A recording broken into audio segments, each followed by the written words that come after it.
Hola, ¿cómo están?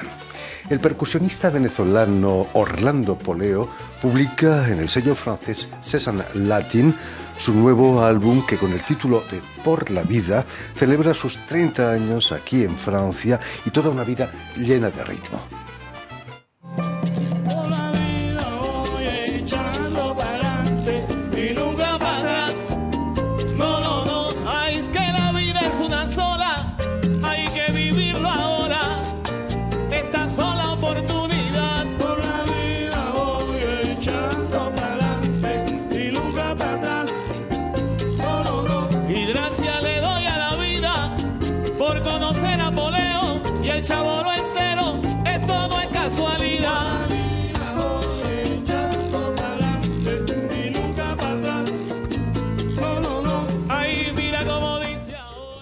Y precisamente para hablarnos de su nuevo disco tenemos con nosotros a Orlando Poleo. Muy buenas tardes, Orlando. Buenas tardes, gracias por la invitación, Jordi. Un placer, verdadero placer tenerte aquí con nosotros. Por la vida voy echando para adelante y nunca para atrás. ¿Esa es la filosofía de tu vida? ¿Siempre para adelante? Sí, puedo decir que sí. Es difícil pensar que 100% estás a un nivel positivo, pero yo soy alguien que mantiene ese estado, trato de mantener ese estado anímico, positividad.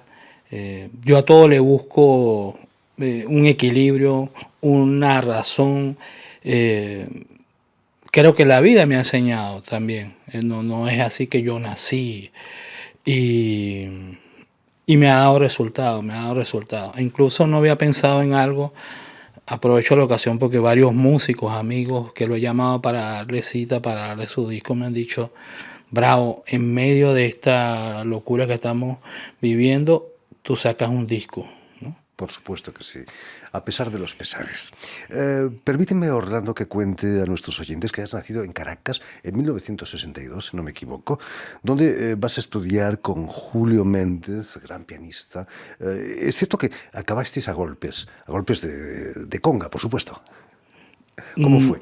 No, yo estudié en la escuela José Ángel Lamas, que era la escuela oficial para aprender teoría y solfeo, y duré 2 años, ¿no? Era muy difícil porque ya yo era músico profesional. Yo empecé mi carrera musical a los 14 años.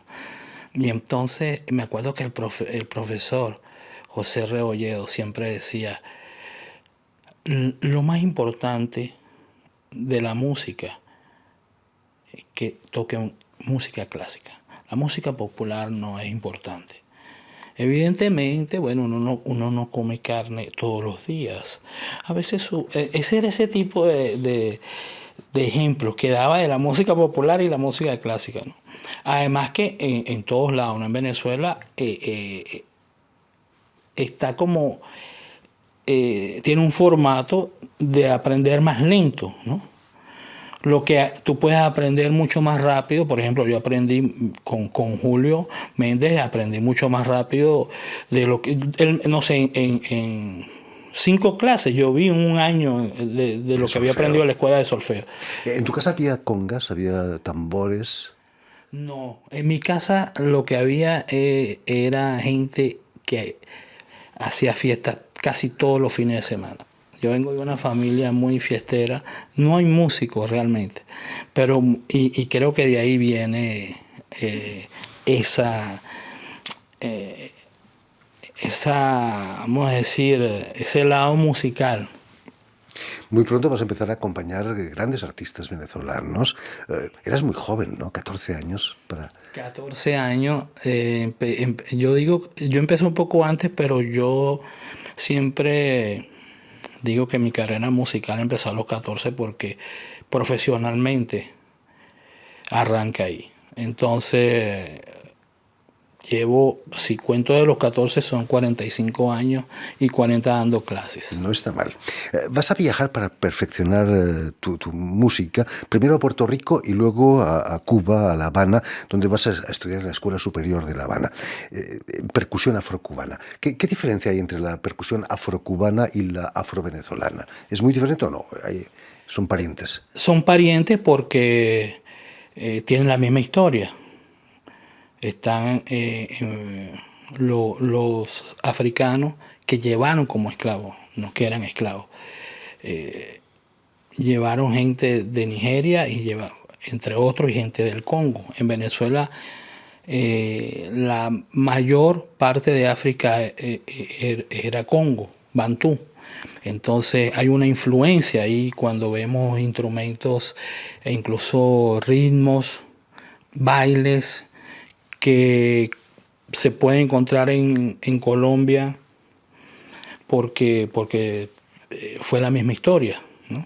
De la trata de esclavas. Y con una pequeña dosis española también, ¿no? ¿No?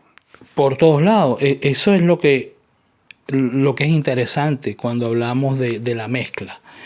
Que, por ejemplo, el son cubano, si escuchas bien, tiene un lado español bastante fuerte. Y entonces está la parte rítmica, que está África. En Venezuela también tenemos la parte indígena. Entonces se mezclan esas tres culturas ahí, que Cóctel. no solo está en la música, evidentemente. Un cóctel fantástico, ¿no? Sí, sí. En el 91, en 1991, justo... Es para aclararlo de... Sí. O sea, yo tuve la suerte de viajar. Por ejemplo, mi primer viaje a Puerto Rico fue en el año 83. Yo no tenía ni 20 años. Y yo empecé a dar clases profesionalmente en el CONAC, Consejo Nacional de la Cultura en Venezuela. Era un centro cultural que había en muchas partes de Venezuela. Y entonces, como yo daba clases, ya yo tenía esa responsabilidad como profesor.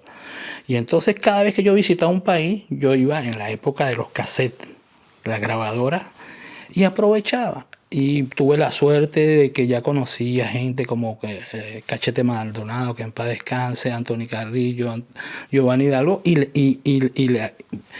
cómo se toca la bomba tradicionalmente, la plena. Entonces, eso fue lo que pasó en el año 87 en Cuba. Ya yo tocaba.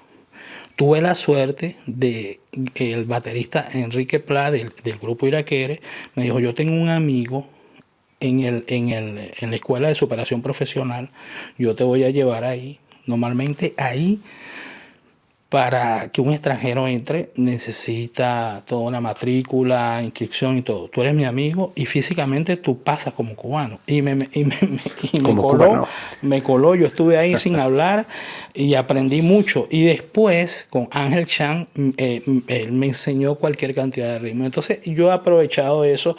Así mismo lo hice en Colombia. No fui a estudiar oficialmente, sino que yo en los viajes y en las giras, hasta ahora sigo. Absorbías todo lo que siempre, tenías sí. por allí.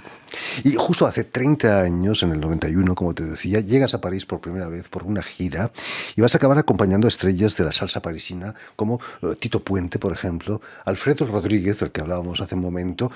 Por cierto, que utilizamos una canción suya en la sintonía desde hace 20 años ya. Tito Puente, fantástica. El trompetista, Puente, sí. por supuesto. También toqué con él.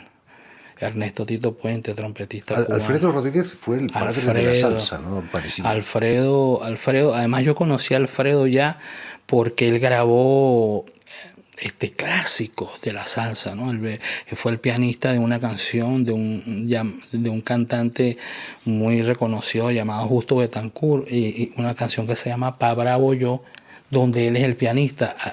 También con un disco de José Mangual, una canción que se llama Cuero Namá, que la utilizaban o la utilizan como es una descarga para que el bailador ahí saque todo y sus pasos.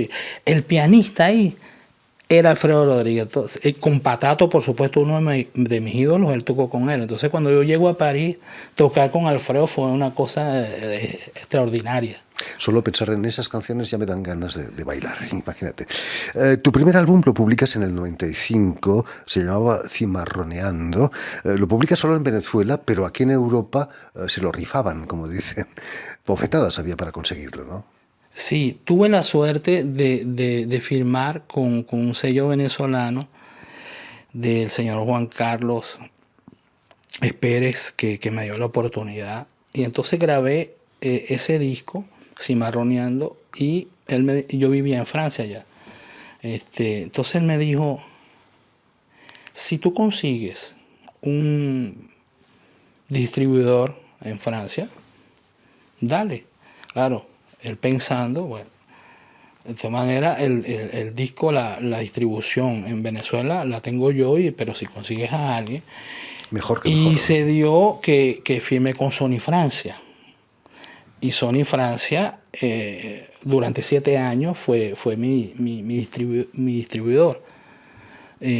Cosa que aproveché mucho, ¿no? Porque esto tuvo distribución y licencia, ¿no? Entonces que da la oportunidad de distribuirlo y también hacer promoción.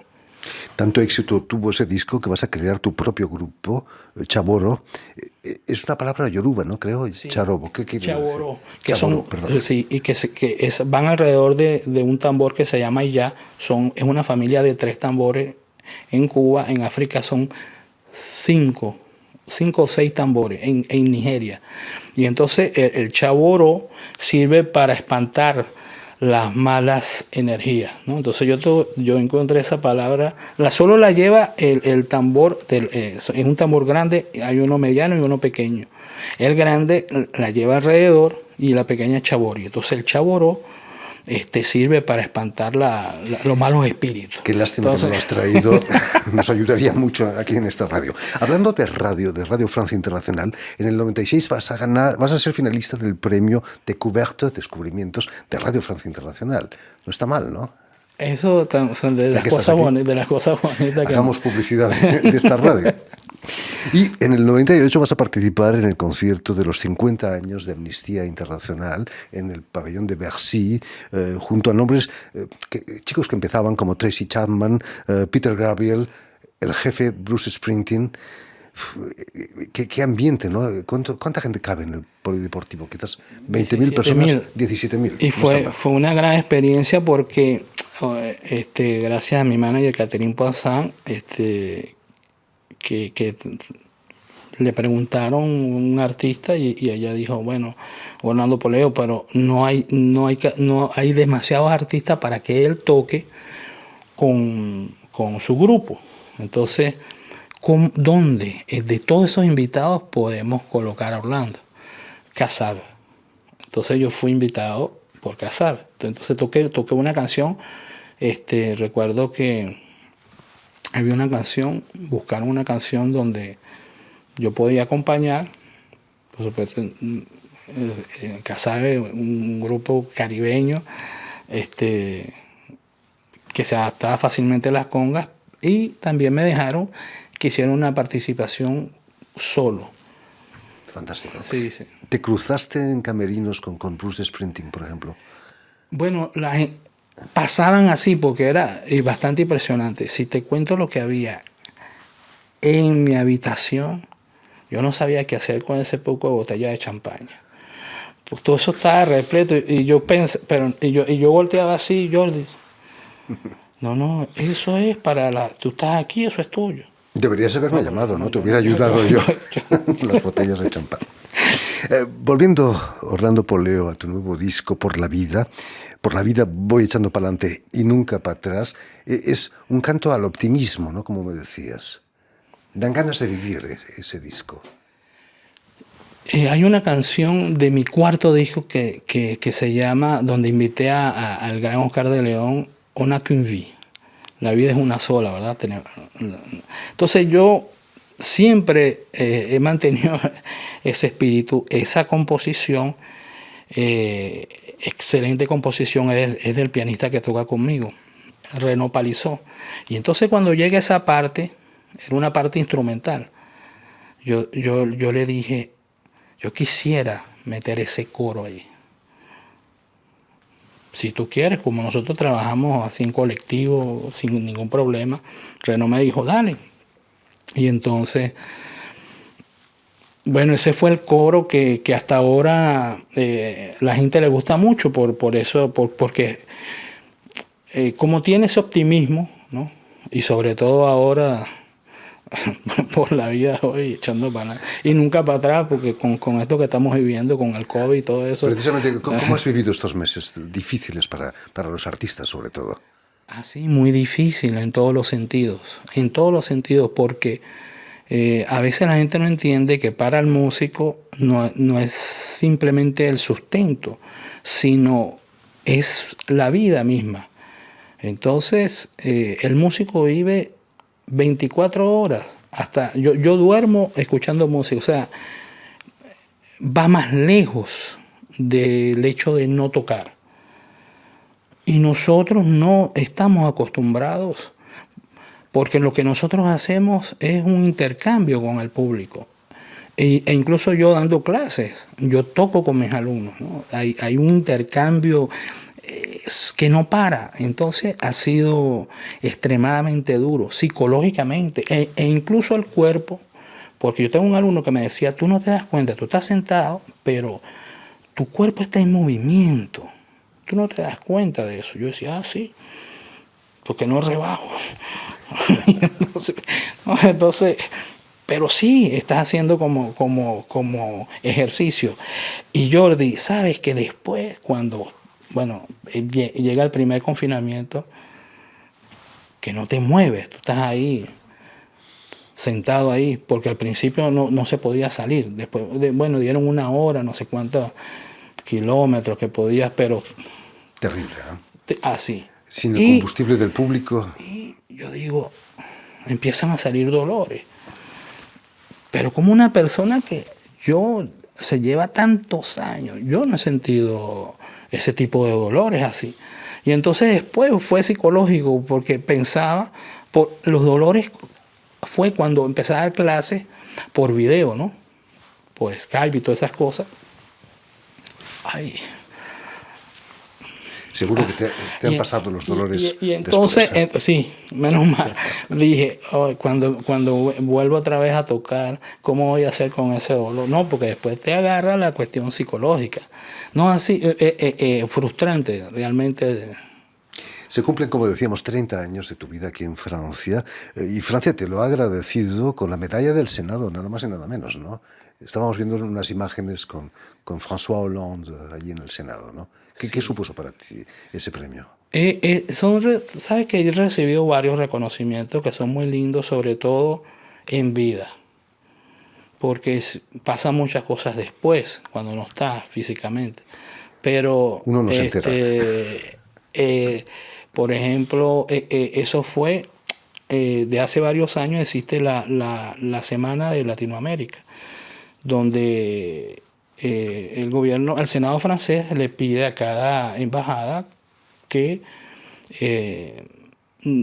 proponga exactamente no tiene que ser músico, un representante que se haya destacado en X. Entonces, ese año me escogieron a mí, y entonces fue muy bonito, porque fue la medalla y un diploma en el Senado, y después había un cóctel con el presidente Hollande en ese entonces. Con tanto chapán como en Bercy, ¿no? Y la comida exquisita. Seguro.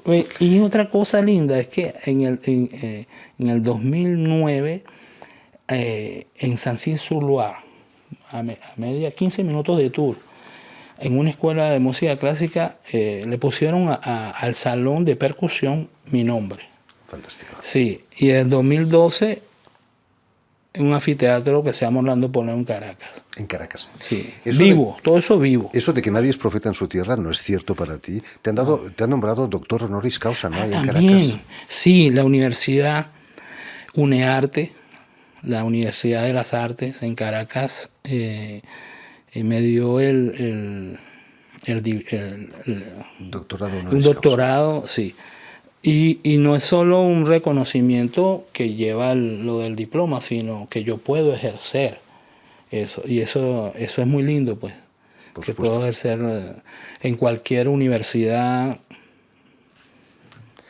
En fin, muchísimas gracias, doctor. Doctor Orlando Poleo, por haber estado aquí con nosotros. Repercusión. Ya lo saben, el nuevo álbum de Orlando Poleo, Por la Vida, ha sido publicado aquí en Francia por Cézanne Latin. Y si quieren escucharlo en directo, el próximo 23 de septiembre actúa en la sala parisina La Bellevilloise Orlando Poleo y su Afro-Venezuela Jazz Grupo. Muchísimas gracias de nuevo. Permíteme también que te las gracias a Lucien Besanguet y también a Julian Leng, quienes se han ocupado hoy de la realización del programa, y también enviar un saludo muy especial a nuestros telespectadores, porque también los tenemos que nos siguen en toda América Latina, seguro que en Caracas también, gracias a una televisión latinoamericana que se llama Unión Continental Latinoamérica, UCL para los amigos, que emite para todo el continente desde Montevideo, allí en Uruguay. Y a ustedes, muchísimas gracias por su atención y les damos cita para una nueva edición de El Invitado de Radio Francia Internacional.